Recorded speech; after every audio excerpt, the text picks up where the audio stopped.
We got a 1958 Ford Custom for sale here, asking $3,000. I've got the hood for it, and we've got the front seat.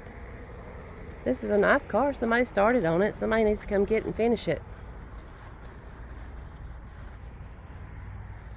Got any questions about it, let me know. It's a nice car. Wouldn't take much to get it going. I say that about all of them. People give me a hard time about that too. But, you know, everybody's perspective is different.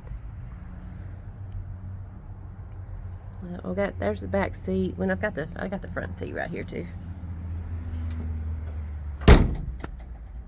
Make a nice car. If you're a Ford person, 1958 Ford Custom. I'm a Ford girl. I like Fords, but my husband's convinced me that I like Chevrolets too. Look, he's got that thing just laid on there. I think he's just got it laid on there.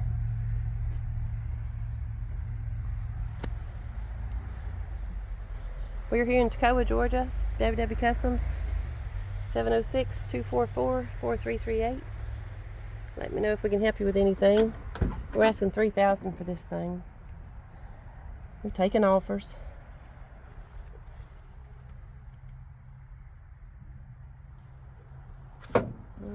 There's the VIN plate, looks like. This would make a nice car to put together, take you down the road. Y'all give me a call if you're interested in it. We'll be glad to have you.